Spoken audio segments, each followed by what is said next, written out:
Olá pessoal, tudo bem? Bom, vamos lá falar das teorias críticas. Só para relembrar, as teorias críticas, são teorias do conflito, do questionamento, e a postura que se busca aqui é uma postura de revolução, transformação, buscando-se uma nova ordem social, uma sociedade mais justa. Fala-se então em libertação, por exemplo, dos oprimidos. Libertação, subversão, tá? E, obviamente, existe um contexto para que essas teorias surgissem, para que esse questionamento fosse proposto, esse conflito. E qual é o contexto? Vejamos. Está aqui. Os movimentos de independência das antigas colônias europeias, no caso, tanto na Ásia quanto na África. A ideia, então, de independência, de revolução. Os protestos estudantis na França, lá em 1968, né, o famoso Maio de 68. Os estudantes de Sorbonne que estão insatisfeitos com a reforma estudantil na França, com o currículo normativista imposto, com as ações do general de Gaulle. Então, também ideia de subversão. E isso, obviamente, né, esse exemplo lá na França, esse maio de 68, ele ecoou também em outros lugares. A continuação do movimento dos direitos civis nos Estados Unidos, lutando então por direitos das mulheres, dos negros, de outras minorias. Os protestos contra a guerra do Vietnã, os movimentos de contracultura, o movimento feminista, a liberação sexual, as lutas contra a ditadura militar no Brasil, movimentos culturais como o Woodstock, né? Todos eles têm mensagens em comum, que buscam o quê? Conflito, questionamento, revolução, transformação, libertação, tudo isso contra a ordem conservadora. A ordem conservadora seria a ordem da desigualdade, a ordem da exploração, a ordem da guerra, do militarismo, da imposição. Tá? Então, isso tudo vai ser questionado de diversas formas, por vários grupos, em vários movimentos.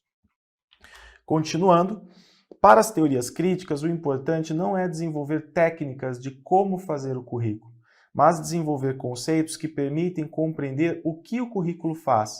E, no caso, o currículo, o que ele faz numa sociedade capitalista? Ele reproduz valores dominantes. Então, vou colocar aqui, o que o currículo faz na sociedade capitalista. Ele, resposta, inculca,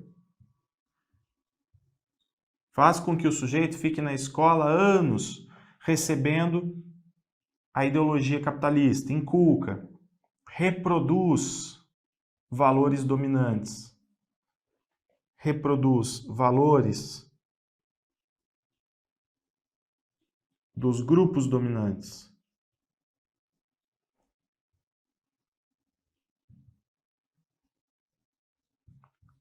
Ainda, aliena o sujeito, torna o sujeito submisso.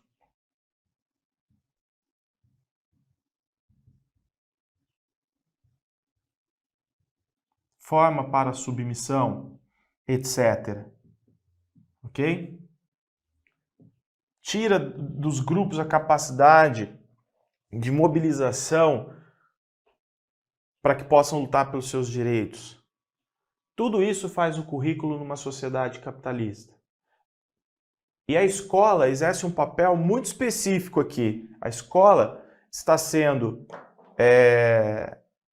manipulada por esses valores hegemônicos. Então, nesse momento aqui, nesse cenário, né, a escola se torna uma escola reprodutivista. E vão surgir teorias. Dentro das teorias que surgem aqui, dentro das teorias críticas, existem basicamente dois grupos. Vou colocar assim, dois grupos teóricos.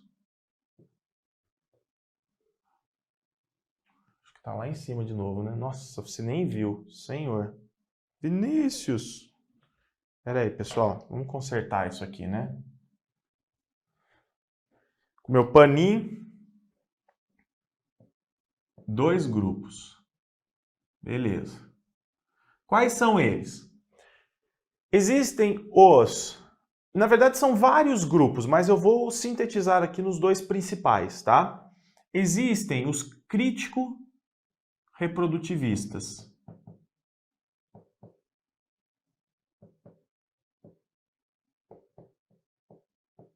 Os crítico-reprodutivistas.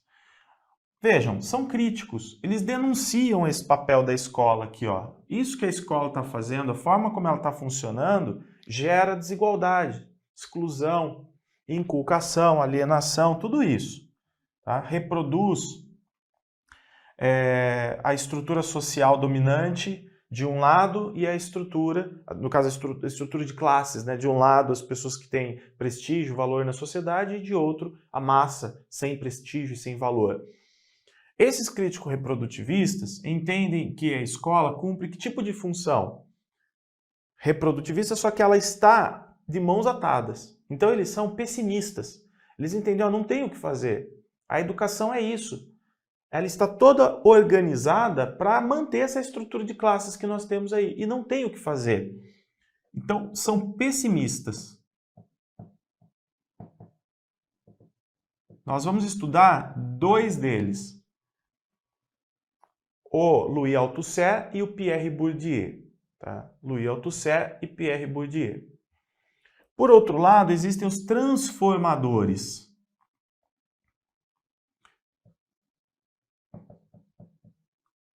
Então, um grupo crítico transformador. Quem faz parte desse grupo crítico transformador? Aqueles que são otimistas, mas não é um otimismo ingênuo, é um otimismo consciente. Como assim otimistas, Vinícius? Eles entendem que é possível, dentro das escolas, nós criarmos mecanismos de luta, de resistência, um processo de mediação e de ação que vai lutar contra essas imposições das classes dominadoras.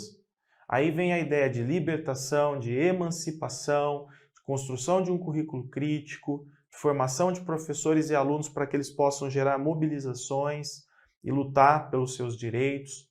Tá? Então, é uma corrente, um grupo, né, crítico transformador. Aqui entra Paulo Freire, Henri Giroux, tá, que são os 2 grandes nomes que eu quero ver aqui com vocês. Mas também tem outros, mais no âmbito sociológico, como Michael Apple, tá? Poderiam aparecer outros também. É que, quando a gente fala de concurso, a gente precisa focar, né? Focar naqueles principais nomes. Mas, obviamente, existem muitos estudiosos. Então, vamos começar estudando esse pessoal aqui, tá? Antes, então tem alguns nomes que eu já coloquei aqui, né? Nomes importantes para nós. Paulo Freire. O Paulo Freire, gente, ele é influenciador de toda essa galera aqui, tá? Principalmente aqui, ó, Michael Young, Michael Apple, Henri Giroux. Ele é um grande influenciador. Na época que esteve nos Estados Unidos, influenciou um monte de gente lá a pensar dessa forma a educação, pelo lado crítico. E um ponto importante, gente, como eu falei para vocês, as teorias críticas, elas não estão preocupadas com o que deve ensinar a escola, mas por que vocês estão ensinando esses conteúdos e não aqueles outros que são importantes e significativos para as classes populares, tá? Então essa é uma grande pergunta. Mas tudo que se questiona aqui, que se propõe, não se encaixa no currículo formal. Na verdade, são teorias de resistência. Não é uma teoria assim, ó, daqui para frente o currículo tem que ser organizado metodologicamente dessa forma. Não é essa a proposta. A proposta é oferecer resistência. Vamos lá. Antes de começarmos a estudar os teóricos, a gente precisa falar do currículo oculto, porque as teorias críticas vão trazer aqui o currículo oculto como algo muito importante. Como algo muito importante, tá? Por que currículo oculto? Porque existem processos sociais que moldam a nossa subjetividade. e nós não percebemos. Olha lá, currículo oculto. Existem processos sociais que moldam a nossa subjetividade e muitas vezes nós não percebemos. Isso está oculto. Eu aprendo a ser assim assado, mas não tenho consciência disso. Existem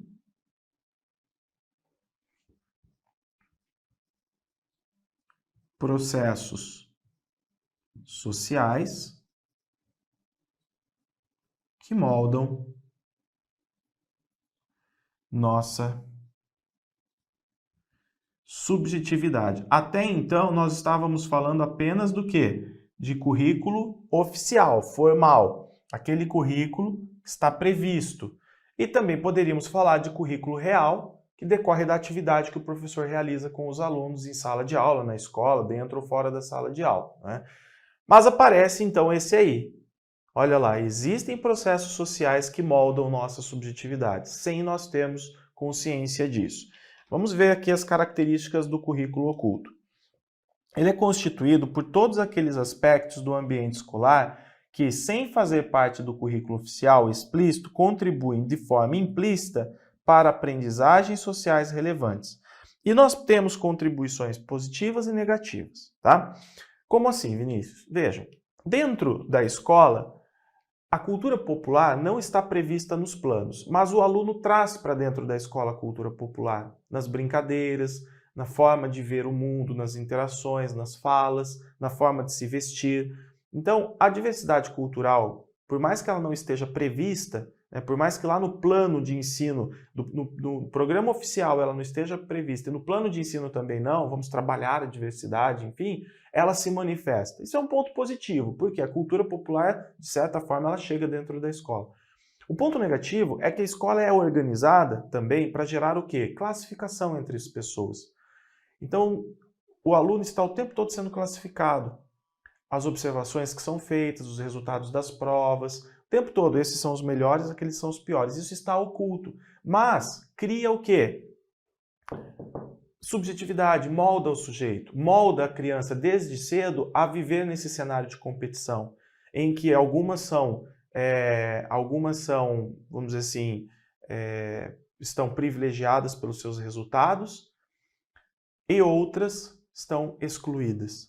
Elas se enxergam como excluídas, como insuficientes. Por quê? Porque de forma oculta a seleção e a classificação acontece dentro da escola. E isso é muito ruim para a formação do sujeito e é algo que precisa se tornar evidente e precisa ser criticado. Tá? Continua. O que se aprende no currículo oculto são fundamentalmente atitudes, comportamentos, valores e orientações que permitem que crianças e jovens se ajustem da forma mais conveniente às estruturas e às pautas de funcionamento, consideradas injustas e antidemocráticas, e, portanto, indesejáveis da sociedade capitalista.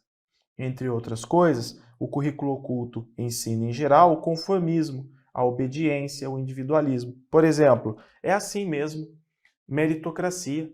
Ele mereceu, eu não mereci. O sujeito não aprende a questionar que às vezes a escola também não atendeu às suas necessidades. Ele simplesmente aprende a reconhecer que se ele teve um rendimento pior, ele é classificado como insuficiente e isso é natural. Ele realmente merece ser classificado como insuficiente. Educação, escola não é para mim, vou para o ensino profissionalizante. Universidade é para o outro. Mas ele está dentro de uma escola elitista e não sabe disso. Bom, aprendem-se também atitudes e valores próprios de outras esferas sociais, tá? Como, por exemplo, aqueles ligados à nacionalidade. Mais recentemente, nas análises que consideram também as dimensões do gênero, da sexualidade ou da raça, aprende-se no currículo oculto a ser como ser homem ou mulher, como ser heterossexual ou homossexual, bem como a identificação da raça ou da etnia. Tá? Então, currículo oculto é uma preocupação que começa aqui, com as teorias críticas. Beleza? Vamos lá, dando continuidade. Agora a gente vai estudar, a gente vai começar aqui estudando Louis Althusser. Louis Althusser vai falar sobre os aparelhos do Estado, tá? Os aparelhos repressivos, né? E os aparelhos ideológicos do Estado. Então, antes de começar a ler aqui a tabelinha, aqui Althusser. Como que Althusser reconhece, de que forma que ele vê a sociedade capitalista? Lá nos anos 60, nos anos 70.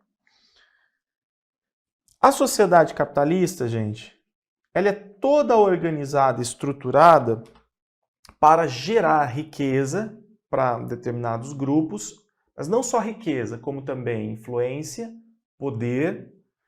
Então, a sociedade capitalista ela tem estruturas já todas organizadas para resultados específicos. Em outras palavras, isso quer dizer o seguinte: essa sociedade conta com mecanismos e instituições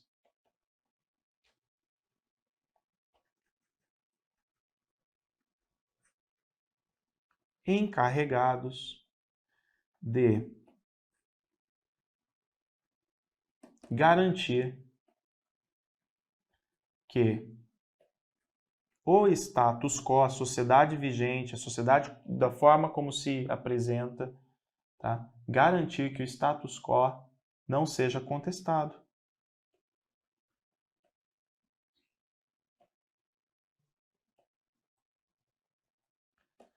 Beleza? E como esses mecanismos e instituições agem? Como esses mecanismos e instituições agem, de acordo com o Althusser? Vou colocar aqui assim, ó, como? Pela força. Então, os aparelhos repressivos de Estado, por exemplo, você não pode contestar. Se você contestar, o que acontece quando muitas vezes professores, outros grupos estão fazendo movimentos sociais, estão pressionando o governo? Vem a polícia. Opa, não chega próximo. Spray de pimenta, bomba de efeito moral, bala de borracha, não é assim? Isso, no caso, seria o poder de polícia, né? Seria a força, a instituição repressiva do Estado. No entanto, ela também pode agir pelo convencimento e inculcação, tá? Pode também, no caso a força, estar relacionada, vou colocar aqui também uma outra palavra, repressão, como eu falei, né? Órgãos repressivos, instituições repressivas do Estado, e ideologia.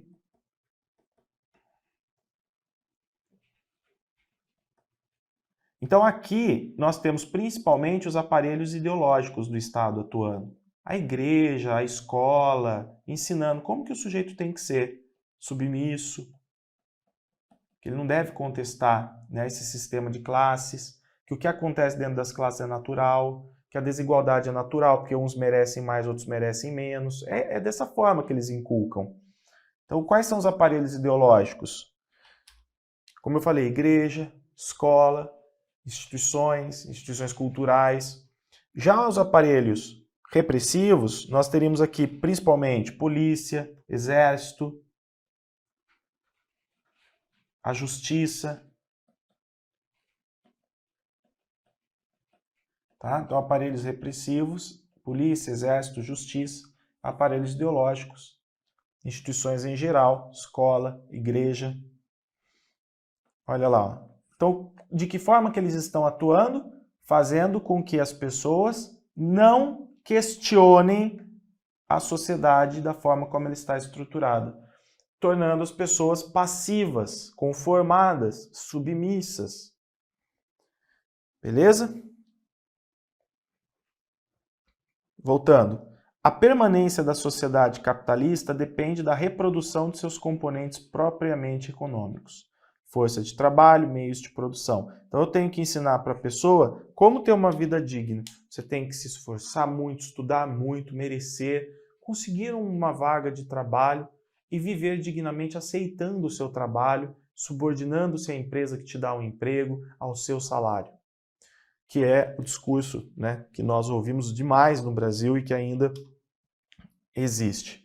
E também da reprodução dos seus componentes ideológicos. A ideia da meritocracia, do individualismo, né, que são os valores do lucro excessivo, do consumismo, que são os valores dessa sociedade, em que a criança está lá na escola aprendendo que isso é certo desde cedo. Aqui tem exemplos de aparelhos repressivos ideológicos. Olha aqui um que eu não coloquei, né? A mídia, outro, a família. Tá?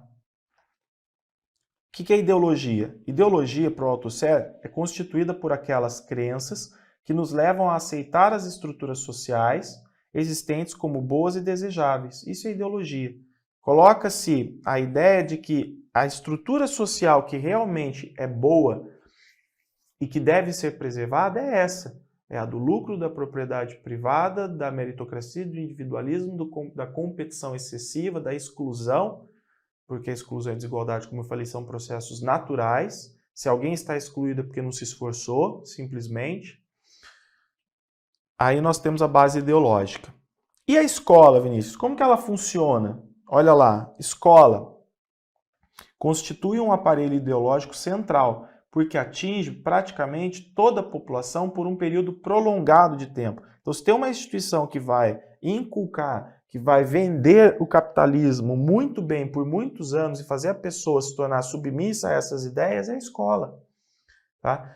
E como que a escola faz isso? Eu vou colocar aqui. A escola transmite ideologia dentro da sua organização. A escola, gente, trabalha como um mecanismo seletivo. E dentro dela também, ela permite dentro dela a utilização de mecanismos seletivos, como, por exemplo, o currículo e a avaliação. Tá? Então, as classes subordinadas aprendem na escola que são insuficientes. Logo, elas aprendem a ser submissas.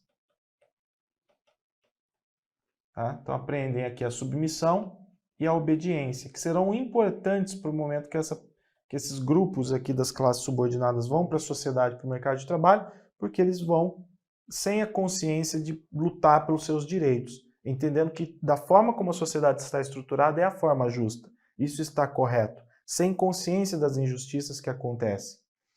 Então, dentro da escola, dentro desse mecanismo seletivo, a classe subordinada preparada para submissão e obediência. E as classes dominantes? Os filhos da classe média. Esses são preparados para comandar. Aprendem a comandar a sociedade.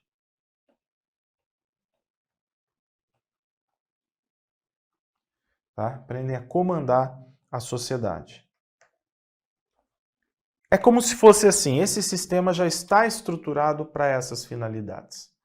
Agora, o Althusser faz parte desse grupo aqui, crítico reprodutivista. É crítico, critica a sociedade, o modelo de educação, mas ele entende que não tem o que fazer. Esses aparelhos existem e não há uma solução. Ele não oferece uma solução. Como sair disso? Como transformar essa realidade? Né? Como transformar? A escola seria impotente para qualquer tipo de mudança, tá? Porque ela está sendo absolutamente dominada. Como a escola transmite a ideologia? A escola atua ideologicamente através do seu currículo, através da organização curricular, seja de uma forma mais direta, através das matérias mais suscetíveis ao transporte de crenças explícitas sobre a desejabilidade das estruturas sociais existentes. Então, o que se estuda em estudos sociais, história e geografia, já é tudo voltado para essa ideologia capitalista. Seja de uma forma mais indireta, através de disciplinas mais técnicas, como, por exemplo, ciências e matemática. Seria de forma indireta aí, tá bem? Beleza? Então, eu vou fazer uma pausa, estudamos já um primeiro nome importante das teorias críticas, e agora a gente vai para um segundo nome importante, que é o Pierre Bourdieu, no seu trabalho junto com o Jean-Claude Passeron, tá? Então, eu já volto. Valeu!